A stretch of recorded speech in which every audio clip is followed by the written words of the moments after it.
Well, welcome back to our short segment, and you know, we've shared a few things that are around the headspace and so on, but I wanted to share something about an email I got, and it was about business, and the person had some challenges about you know, valuing themselves. Yeah. Before I even do that, I realised I didn't really introduce you. You know, I said you were Andrew, and let me just introduce Andrew. Andrew Gresswell is a business coach and franchise consultant.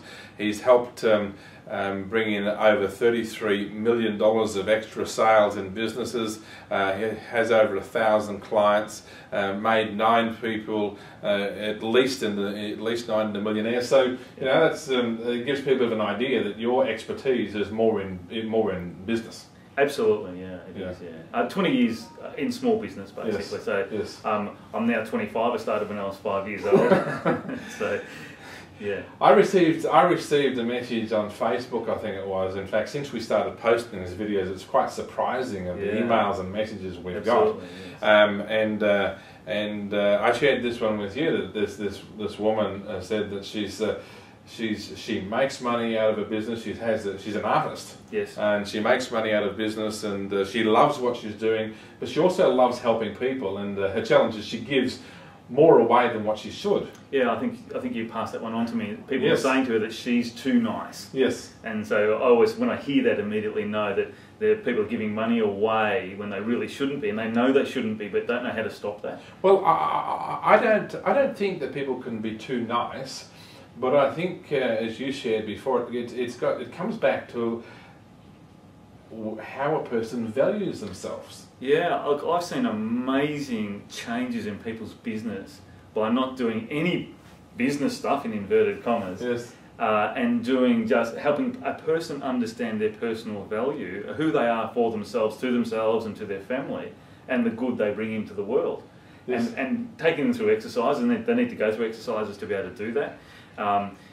In particular, knowing what your focus of life is, and understanding you're there for a real purpose, a real intention, a real dream. Yeah, there's one thing I shared with you, that with these short videos, we want to not just give people fluffy stuff, but give people real meat and potatoes. So what's one or two things a person can do? Because just really briefly, I had this challenge when I first started business. I started teaching people about the stock market, and I would charge people. I didn't know what to charge people to start off with. So I said, you pay me what you think I'm worth. Yeah. And you know, I never got much. Yeah. But then, as time went on, I realised what I had was much more valuable. And so, you know, my complete stock market course, as you know, started at $495. Yes. And it's now $5,000. Yes. And we teach less than that than what we used to teach in $495.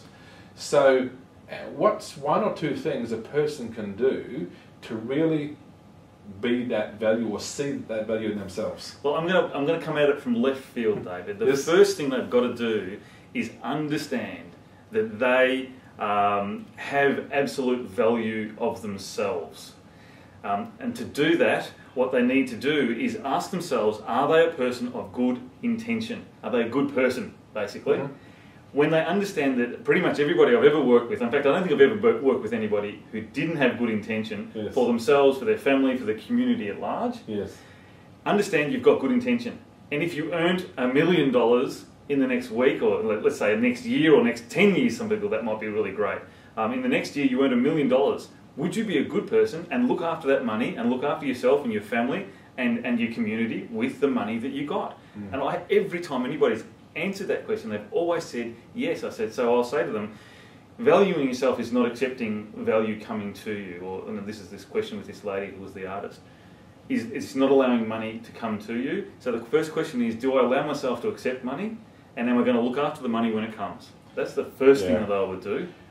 Yeah, and you know, the other thing, and we want to not make these too long, but the other thing that comes to mind really quickly, because I had the same challenge, as you know, teaching people to coach, in life coaches. Mm. So I was teaching people to coach my material around the mindset. Yes. And people wanted to charge $50, $60, $80 an hour. I said, no, the minimum you're going to charge is $250 an hour. Yes. And people started freaking out at $250 an hour. And it's fascinating. That's what that hit their subconscious level. And one of the biggest things I think that people can do as well is actually form a picture, a crystal clear image of a value that they're worth.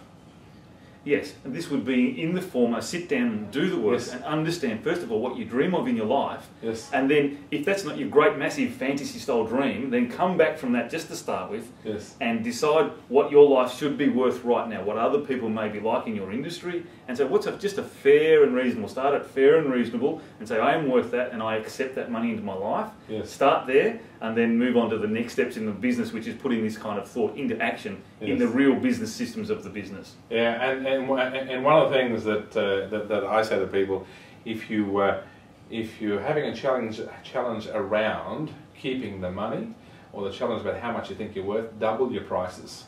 It's scary and it's challenging, Yes. and you'll freak out for a bit. Yes. But it'll be amazing what will happen. You'll start to get more business more quickly. Yeah, and I would suggest they have a strong support team if they do that. Yes. That's really difficult to do on your own. If you can do it on your own, fantastic. Call Andrew. Yeah. Or another coach. I mean, Yes. I can't deal with everybody in the world, of course, and I'm happy to take calls or emails or whatever. But yeah, make sure you've got a support team that's going to help you in that. And there's lots of business support groups in nearly every community I've ever been in. So if a person wanted to ask some questions from you, what's your email address? Andrew@businessresults, all one word, .com.au. Remember the S on the end of results. Okay, we'll put that on the screen. Yeah, absolutely. Okay. Well, that's all for today. Thanks.